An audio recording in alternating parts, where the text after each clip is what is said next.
r/AskReddit. When you're lying in bed at night, do you ever randomly remember some relatively minor social missteps or poorly chosen words you did say years earlier, and then beat yourself up over it, even though it really wasn't a big deal? If so, what happened? When I was in the 4th grade, I lived in the middle of nowhere and there was practically no minorities, just white county people. This Mexican family had just moved in and could barely speak any English, and I befriended one of the kids my age in school. He came over to my place and we were both joking around about his bad English. Just doing what kids do. I would pretend to speak with his accent, and then he would copy, and it was silly, stupid and innocent. My mom told me I was being really inconsiderate, and how uncool it was to make fun of someone for not being able to speak English. I felt terrible. The next day at school my friend came up to me and started joking with me again, but I just shook my head and looked down at my desk in embarrassment. He had no idea what was wrong, and I was too young and dumb to be able to explain my behavior to him. As I grew older I spent probably 20 years thinking about that day and how much of a sit I was to be friendly one day and then without explaining anything just stop talking to him out of embarrassment. I felt really bad about it for a long time and often laid awake at night thinking about it. I ended up finding him on Facebook about a year ago and we friended each other, so I told him how bad I felt about it and apologized. He just laughed it off and said it was no big deal, and he was still really thankful to find someone as friendly as me when he didn't know anyone here. He said he figured my mom had said something to me about it and it never bothered him. I don't know if maybe he was just being nice to me or not, but it was such a relief to hear it. It really felt like a weight had been lifted off of me.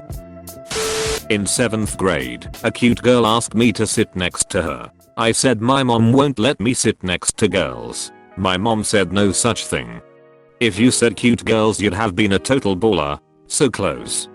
That level of smoothness eludes me to this day. Freshman year of high school. It was one of those days before school starts, and you meet your teacher and your parents are there. My teacher was handing me a piece of paper and I didn't see the paper, so I shook his hand. He said oh and my mom said and I panicked and said I just wanted to be polite. So I still want to die when I think of that. I was visiting Portland for a wedding that lined up with my birthday as well. We went out to celebrate and finished the night at a karaoke bar. Realizing I'm too drunk to sing I picked My Name Is by Eminem as my song to perform. There's 2 versions of that song. One is the original release, the other tamed down, which you most commonly hear today. The woman controlling the music put on the original, and off I went. One of the lines at the end is running over lesbians in a spaceship while they screaming at me let's just be friends. I finish the song and I'm met by applause from my friends and one other table. The rest of the place is silent. The DJ goes nice job. Don't know if it was the best choice for gay women's night though. And at that moment I wanted to leave my skin.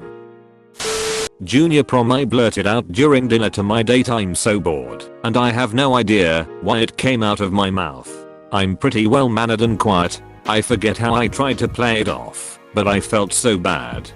I was sitting in a small group of friends in school, and my crush, literally the love of my life at that point, admitted she liked me. It was the happiest moment of my entire life. So naturally I said ooh, in front of everyone. This was 2nd grade, and I still think about it weekly. My friend in 2nd grade made fun of me for liking a girl. He is now married to said girl. I accidentally mixed up an inside joke with the wrong friend group with disastrous results. Friend group #1. The joke was when someone calls and asks who's all there we would add Daryl to the list of names. Daryl wasn't a real person. The joke wasn't really funny and made no sense out of context, but I guess that's why it was an inside joke.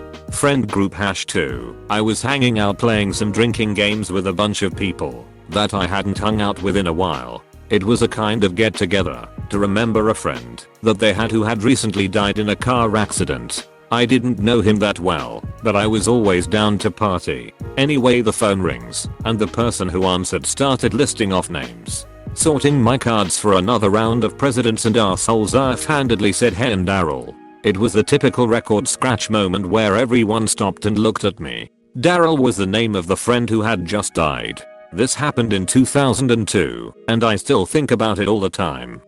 Daryl was there in spirit and appreciated that you, at least, remembered he was there. This happened back when I was 6th or 7th grade. Me and a couple of friends were browsing the neighborhood our school was in after the school day was over. We happened on a bus stop with couple of girls seemingly our age. We stopped and tried to chat them up, but their bus came soon after, and they had to go. We see their bus stop at a traffic light not 20 meters away, and one of us says, "Let's run to the next stop." Nobody thought to ask then what?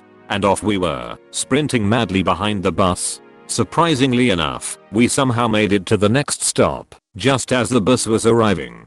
Then the doors opened, the girls sat there giggling and we did nothing. Literally. I even remember it like the bus driver held the doors a bit longer, but I might be imagining it as the memory is so old. We just sat there, trying to catch our breaths as my lungs burned. And then the doors closed, and the bus went off to the next stop. And none of us said anything. We just walked it off, went on to the next stupid sit we would do. I don't know about any of the other guys, but this still haunts me as one of the cringiest moments of my life so far. I'm like a dog chasing cars. I wouldn't know what to do if I caught one. Thank you for watching. If you enjoyed this video, don't forget to like, subscribe, and click that notification bell so that you can see when I upload new daily content. Goodbye.